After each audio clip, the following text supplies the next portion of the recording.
ఆకాశవాణి ప్రాంతీయ వార్తలు చదువుతున్నది ఎస్ మణి. ముఖ్యాంశాలు. ఫెంగల్ తుపాను నేపథ్యంలో అధికారులు అప్రమత్తంగా ఉండాలని ముఖ్యమంత్రి నారా చంద్రబాబు నాయుడు ఆదేశించారు. ఫెంగల్ తుపాను ప్రభావంతో రాష్టంలోని దక్షిణ కోస్తా జిల్లాల్లోని పలు ప్రాంతాల్లో మోస్తరు నుంచి భారీ వర్షాలు కురుస్తున్నాయి. పత్తి రైతులకు ఉపయోగపడేలా గుంటూరు టెక్స్టైల్ పార్కును అభివృద్ది చేయనున్నామని కేంద్ర గ్రామీణాభివృద్ది శాఖ సహాయ మంత్రి పెమ్మసాని చంద్రశేఖర్ తెలిపారు. అనంతపురం జిల్లాలో ముఖ్యమంత్రి నారా చంద్రబాబు నాయుడు ఈ మధ్యాహ్నం పింఛన్ల పంపిణీ కార్యక్రమంలో పాల్గొంటారు. విజయనగరం జిల్లాలో ఈ రోజు ఉదయం జరిగిన రహదారి ప్రమాద ఘటనలో 4 మృతి చెందారు. ఇక వార్తల్లోని వివరాలు. ఫెంగల్ తుపానుపై ముఖ్యమంత్రి నారా చంద్రబాబు నాయుడు ఈరోజు సమీక్ష నిర్వహించారు. ఈ సందర్భంగా తీసుకోవాల్సిన ముందస్తు చర్యలపై విపత్తు నిర్వహణ శాఖ కలెక్టర్లు రియల్ టైం గవర్నెన్స్ అధికారులతో చర్చించారు. అన్ని స్థాయిల్లో ప్రభుత్వ యంత్రాంగం అప్రమత్తంగా ఉండాలని ఆదేశించారు. పరిస్థితిని ఎప్పటికప్పుడు అంచనా వేసి చర్యలు చేపట్టాలని పేర్కొన్నారు. ఫెంగల్ తుపాను ప్రభావంతో రాష్టంలోని దక్షిణ కోస్తా జిల్లాల్లోని పలు ప్రాంతాల్లో మోస్తరు నుంచి భారీ వర్షాలు కురుస్తున్నాయి. తిరుపతి జిల్లాలో భారీ వర్షం పడుతోంది. వర్షాల నేపథ్యంలో ప్రజలు అప్రమత్తంగా ఉండాలని జిల్లా కలెక్టర్ ఎస్ వెంకటేశ్వర్ తెలిపారు. ప్రజలు సహాయం కోసం తిరుపతి కలెక్టర్ కార్యాలయంలో ఏర్పాటు చేసిన కంట్రోల్ రూమ్ నెంబర్ 0877 22360007ను సంప్రదించవచ్చని చెప్పారు. తిరుమలలోనూ ఈదురుగాలులతో కూడిన వర్షం కురుస్తున్న క్రమంలో భక్తులు సురక్షిత ప్రాంతాల్లో ఉండాలని టీటీడీ సూచిస్తోంది. పాప వినాశనం, శ్రీవారి పాదాల మార్గాలను తాత్కాలికంగా మూసివేసినట్లు అధికారులు తెలిపారు.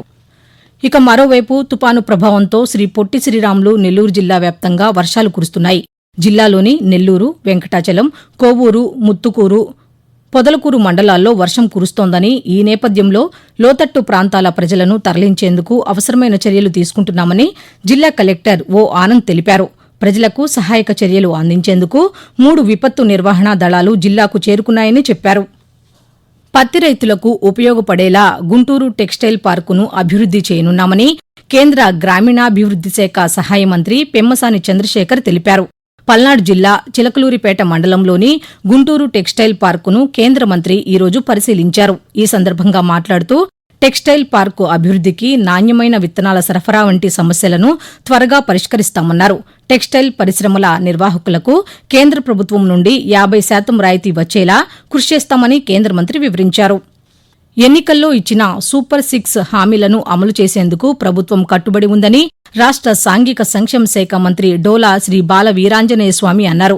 ఎన్టీఆర్ భరోసా పింఛన్ల పంపిణీ కార్యక్రమంలో భాగంగా ప్రకాశం జిల్లా కొండెపి మండలం నెన్నూరుపాడు గ్రామంలోని లబ్దిదారులకు మంత్రి ఈరోజు పింఛన్లు పంపిణీ చేశారు.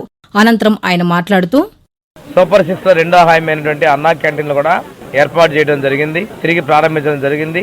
తర్వాత మహిళలకి ఉచిత గ్యాస్ పథకాన్ని కూడా దీపావళి కానుకగా మన ప్రభుత్వం ఇవ్వడం జరిగింది. ఎస్సీ కార్పొరేషన్ లోన్లు మామూలుగా వాళ్ళ జీవనోపాధికి ఉపయోగపడేటువంటి ఆటోలు కావచ్చు, ట్రాక్టర్లు కావచ్చు, ట్రాన్స్పోర్ట్ వెహికల్స్ కూడా కావచ్చు, కార్లు కూడా మేము డిసెంబర్ నెలలోనే లాంచ్ చేస్తా ఉన్నాం. విజయనగరం జిల్లా భోగాపురం జాతీయ రహదారిపై పోలిపల్లి వద్ద ఈరోజు ఉదయం జరిగిన రహదారి ప్రమాద ఘటనలో 4 మృతి చెందారు. శ్రీకాకుళం నుంచి విశాఖ వెళ్తుండగా పోలిపల్లి సమీపంలోని పెట్రోల్ బంకు వద్ద కారు అదుపు తప్పి ఎదురుగా వస్తున్న లారీని బలంగా ఢీకొట్టడంతో ఈ ప్రమాదం జరిగిందని పోలీసు అధికారులు చెప్పారు. ఈ ఘటనలో కారులో ప్రయాణిస్తున్న ఒక మహిళ, మరో 3 అక్కడికక్కడే మృతి చెందారని, మృతులంతా శ్రీకాకుళం పట్టణానికి చెందిన వారిగా గుర్తించామని తెలిపారు. ప్రజల సంక్షేమం కోసం ఎన్డీఏ కూటమి ప్రభుత్వం కృషి చేస్తోందని రవాణా శాఖ మంత్రి ఎం రాంప్రసాద్ రెడ్డి అన్నారు. అన్నమయ్య జిల్లా రాయచోటిలోని రాయుడు కాలనీలో ఎన్టీఆర్ భరోసా పింఛను పంపిణీ కార్యక్రమంలో మంత్రి ఈరోజు పాల్గొని లబ్దిదారులకు నగదును అందజేశారు. ఈ సందర్భంగా మాట్లాడుతూ అర్హులైన ప్రతి ఒక్కరికి ప్రభుత్వ సంక్షేమ పథకాలను పారదర్శకంగా అందిస్తున్నామని అన్నారు. సంక్షేమంతో పాటు అభివృద్దికి ప్రణాళికలు రూపొందిస్తున్నామని మంత్రి పేర్కొంటూ దేశంలోని ఏ రాష్ట్రంలో కూడా 1వ తారీఖున జీతాలు పడతాయి, 1వ తారీఖున పెన్షన్లు వస్తే ఎప్పుడు ఎక్కడా లేని విధంగా 30వ తారీఖునే పొద్దున్నే 6 గంటల నుంచే పెన్షన్లు ఇవ్వడం జరుగుతా ఉంది. భేదం లేకుండా అన్ని పథకాలను అందరి ఇండ్ల దగ్గరికి పోయి ఇచ్చే ఘనత కూడా మా ప్రభుత్వానికి దక్కుతుందని గర్వంగా చెప్తున్నాం. ఒక పక్కల సంక్షేమ కార్యక్రమాలు ఇస్తూ రెండో పక్కల అభివృద్ధి కూడా ఏ విధంగా చేస్తే ఈ రాష్ట్రం 20 సంవత్సరాలు ముందుకెళ్తుందో ఆ విధంగా ఈ 5 సంవత్సరాలు చేసేదానికి కార్యాచరణ రూపకల్పన చేయడం జరుగుతూ ఉంది. ఆకాశవాణి ప్రాంతీయ వార్తలు వింటున్నారు.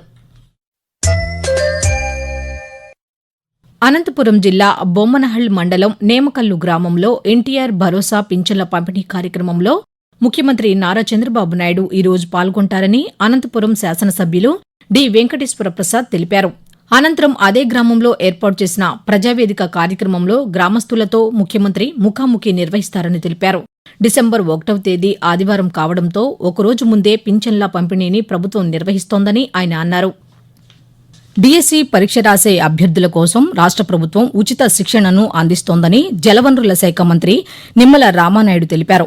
పశ్చిమ గోదావరి జిల్లా పాలకొల్లులో డీఎస్సీ శిక్షణ కేంద్రాన్ని మంత్రి ఈరోజు సందర్శించి శిక్షణ గురించి అభ్యర్థులను వివరాలను అడిగి తెలుసుకున్నారు.